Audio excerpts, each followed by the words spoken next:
The role of the Parliament. The Parliament of India is the supreme law making institution.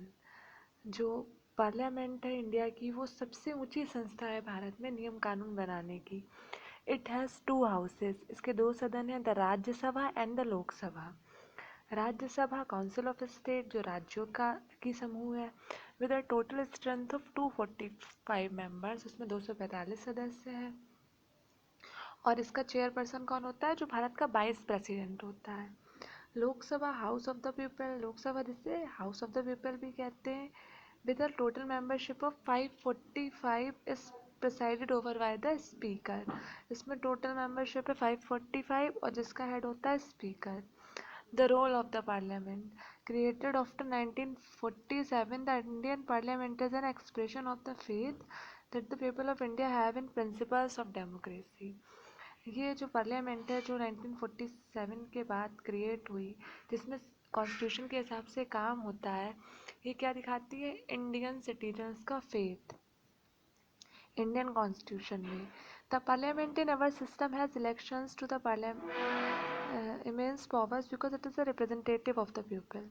इसमें जो लोग काम करते हैं वो क्या होते हैं? हम लोगों के रिप्रेजेंटेटिव होते हैं. जैसे हम लोग क्लास में मॉनिटर बनाते हैं वो हमारे क्लास का रिप्रेजेंटेशन करता है.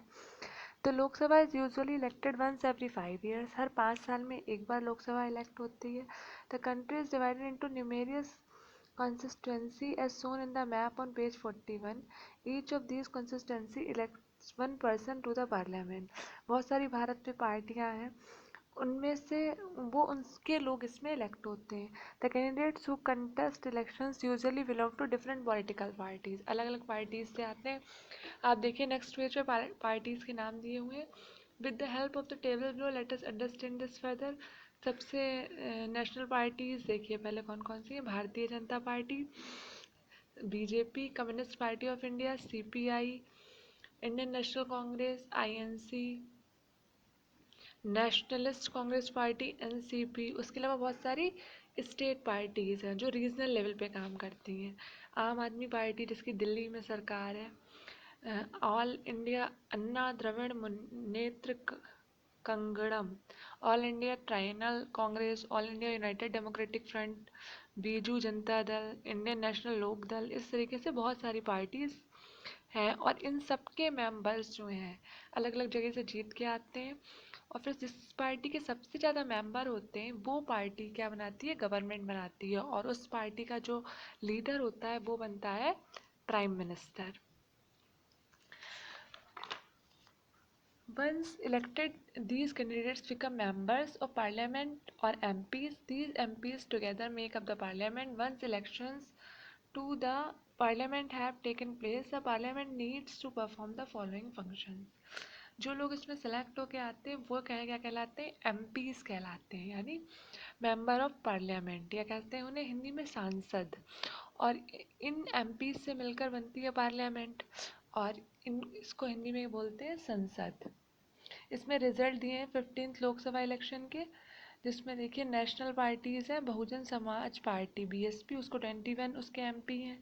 भारतीय जनता पार्टी है बीजेपी, उसके 160 मेंबर्स हैं.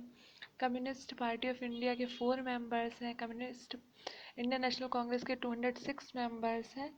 और इस तरीके से ग्रैंड टोटल आया है 543.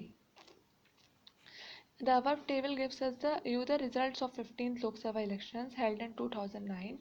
In these elections, the INC got a large number of seats, but still not enough to emerge as a majority party in the Lok Sabha. क्योंकि लोकसभा में मेजॉरिटी पार्टी बनने के लिए आपके पास कम से कम 272 मेंबर्स होने चाहिए.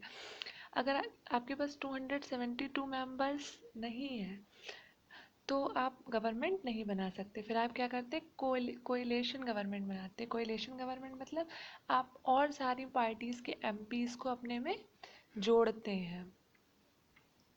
तो इस तरीके से जो 15th लोकसभा है उसमें जो है सबसे जो भारतीय जनता पार्टी उसको बीजेपी को 160 वोट मिले, इंडियन नेशनल कांग्रेस को 206 मिले. पर सबसे बड़ी पार्टी इंडियन नेशनल कांग्रेस है, पर वो अकेले गवर्नमेंट नहीं बना सकती जब तक उसके पास 272 वोट्स ना हो. नेक्स्ट हम लोग नेक्स्ट वीडियो में डिस्कस करेंगे.